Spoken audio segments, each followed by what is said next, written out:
আসসালামু আলাইকুম। প্রিয় দর্শক, আমরা ইফতার করছি জেকে ফুড অ্যারেনাতে। এবং আপনারা জানেন পুরো রমজান মাস জুড়ে এখানে 15% ডিসকাউন্ট চলছে এবং অনেকে এখানে ইফতারি করছেন। তো আপনি যে ইফতারি করছেন কেমন লাগছে হুজুর? আলহামদুলিল্লাহ, খুব ভালো। তো আমাদের রাকি ভাই এবং এই যে ভাই দেশের বাইরে চলে যাবেন, যাকে এই উপলক্ষে আমরা একটু সবাই একত্র হয়ে ইফতার করছি।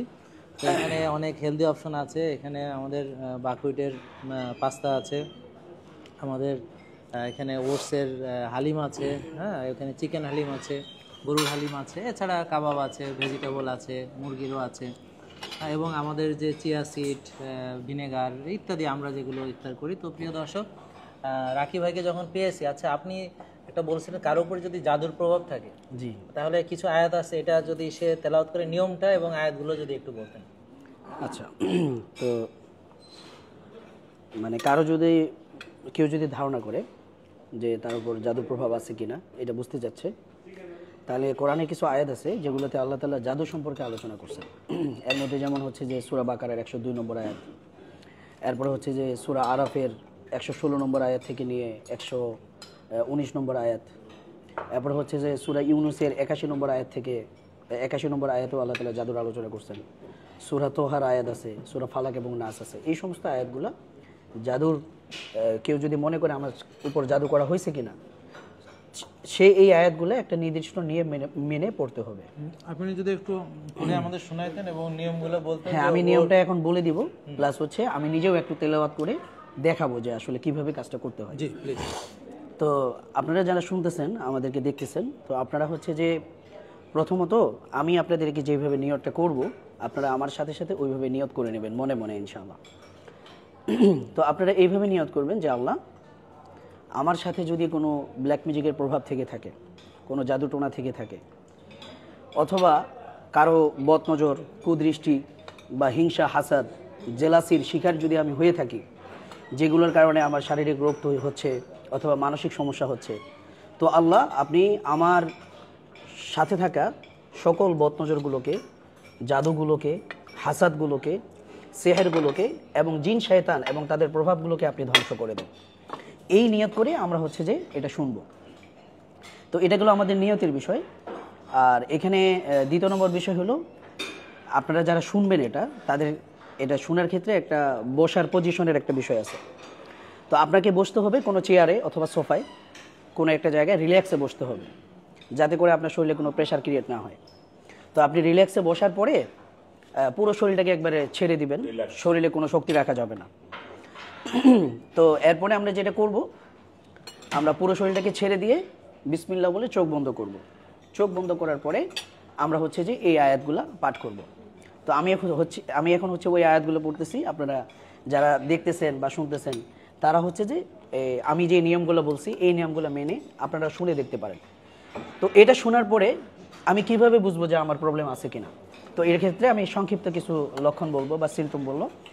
প্রথম নম্বর বিষয় হলো, কেউ এটা শোনার পরে যদি তার মধ্যে এইরকম কোনো প্রতিক্রিয়া হয় বা রিয়াকশান হয় যে সে ঘুম চলে আসতেছে, অথবা তার কান্না আসতেছে, অথবা হাসি আসতেছে, আবার অনেকের বমির ভাব হইতে পারে, মাথা ব্যথা হইতে পারে, শরীরে জ্বালা পোড়া করতে পারে, শরীরে অস্থিরতা তৈরি হইতে পারে, বা চোখে কোনো কিছু দেখতে পারে অস্বাভাবিক কোনো কিছু, বা শরীর ঘেমে যাইতে পারে, অতিরিক্ত ঠান্ডা বা গরম লাগতে পারে, একটা ভয় কাজ করতে পারে, আতঙ্ক কাজ করতে পারে।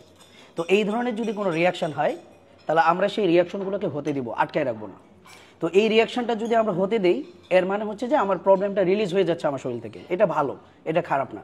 তো এই জন্য হচ্ছে আমরা যেটা করব, আমরা পুরো শরীরটাকে ছেড়ে দিব, দিয়ে তারপর এই আয়াতগুলো শুনবো এবং যেই রিয়াকশনগুলো হবে সেগুলোকে আমরা রিলিজ করবো, আটকে রাখবো না ইনশাআল্লাহ। প্রিয় দর্শক, আয়াতগুলো শুনুন এবং আপনারা যাদের রিয়াকশন হবে প্লিজ কমেন্ট করে জানাবেন। জি জি, যে যাদের এভাবে উনি যেভাবে বলেছেন সেভাবে আপনারা মনোযোগ দিয়ে শুনে যদি কারো এরকম রিয়াকশন হয় তাহলে কাইন্ডলি কমেন্ট করে জানাবেন। জি জি, ইনশাআল্লাহ। তো আমি এখন আয়াতগুলো পড়তেছি, আপনারা যারা শুনতেছেন বিসমিল্লাহ বলে ইনশাআল্লাহ চোখ বন্ধ করেন সবাই। আমি যতক্ষণ তেলাওয়াত করব পুরো সময়টা চোখ বন্ধ করে রাখতে হবে, চোখ খোলা যাবে না ইনশাআল্লাহ। আউযু বিল্লাহি মিনাশ শাইতানির রাজীম। বিসমিল্লাহির রহমানির রহিম। فلما ألقوا سحروا أعين الناس واسترهبوهم وجاءوا بسحر عظيم واسترهبوهم وجاءوا بسحر عظيم واسترهبوهم وجاءوا بسحر عظيم واسترهبوهم وجاءوا بسحر عظيم واسترهبوهم وجاءوا بسحر عظيم وأوحينا إلى موسى أن ألق عصاك فإذا هي تلقف ما يأفكون فوقع الحق وبطل ما كانوا يعملون فوقع الحق وبطل ما كانوا يعملون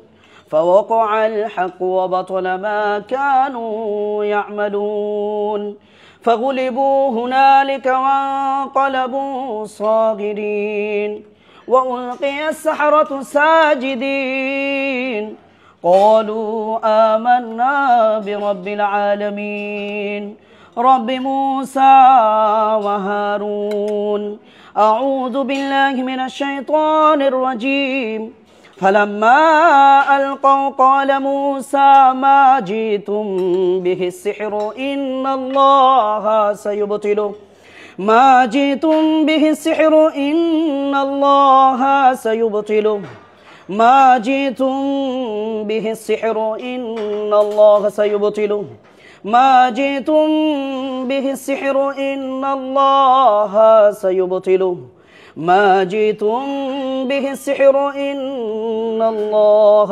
سيبطله ما جئتم به السحر إن الله سيبطله إن الله لا يصلح عمل المفسدين ويحق الله الحق بكلماته ولو كره المجرمون أعوذ بالله من الشيطان الرجيم وألق ما في يمينك تلقف ما صنعوا إنما صنعوا كيد ساحر ولا يفلح الساحر حيث أتى إنما صنعوا كيد ساحر ولا يفلح الساحر حيث أتى إنما صنعوا كيد ساحر ولا يفلح الساحر حيث أتى أعوذ بالله من الشيطان الرجيم وإن يكاد الذين كفروا ليزلقونك بأبصارهم ليزلقونك بأبصارهم ليزلقونك بأبصارهم ليزلقونك بأبصارهم ليزلقونك بأبصارهم ليزلقونك بأبصارهم لما سمعوا الذكر ويقولون إنه لمجنون وما هو إلا ذكر للعالمين بسم الله الرحمن الرحيم قل أعوذ برب الفلق من شر ما خلق ومن شر غاسق إذا وقب ومن شر النفاثات في العقد ومن شر حاسد إذا حسد قل أعوذ برب الناس ملك الناس إله الناس من شر الوسواس الخناس الذي يوسوس في صدور الناس من الجنة والناس اللهم صل وسلم على نبينا محمد আলহামদুলিল্লাহ। প্রিয় দর্শক, আপনারা এগুলো হুজুর যেভাবে বলেছেন ঠিক সেভাবে আপনারা শুনবেন এবং আপনাদের ভিতরে যদি কোনো খারাপ কিছু থাকে আপনাদের ভিতরে বিভিন্ন প্রতিক্রিয়া হবে, আপনারা বুঝতে পারবেন। তো প্রিয় দর্শক, আর কমেন্ট করে জানাবেন। আর আপনারা যারা ভাবছেন যে এগুলো যারা কোরআন তেলাওয়াত করেন রেগুলার তাদের জন্য দরকার কিনা, তো রাসূল সাল্লাল্লাহু আলাইহি ওয়াসাল্লামের উপর কোরআন নাজিল হয়েছিল, তাকেও জিবরাইল আমিন এসে রুকিয়া করেছিলেন, তার উপরেও জাদুর প্রভাব হয়েছিল। তো আমরা এগুলো জানি সূরা নাস এবং ফালাক কেন নাজিল হয়েছিল। তো আমার মনে হয় আপনারা যেভাবে বলেছে সেভাবে অন্তরে বিশ্বাস নিয়ে ঠিক সেইভাবে আপনারা শুনে দেখুন যে আপনাদের ভিতরে কোনো প্রতিক্রিয়া হয় কিনা, আমাদেরকে কমেন্ট করে জানাবেন। সবাইকে ধন্যবাদ, ভালো থাকবেন। আসসালামু আলাইকুম। হুজুরকে অনেক ধন্যবাদ যে জি, জাযাকাল্লাহ ইফতারগুলো শেষ করেন। আমরা আসলে খাচ্ছিলাম আর না না সমস্যা নেই, শুনছিলাম, তো হুজুর এবার কাজা আদায় করবে। আচ্ছা ইনশাআল্লাহ। আসসালামু আলাইকুম।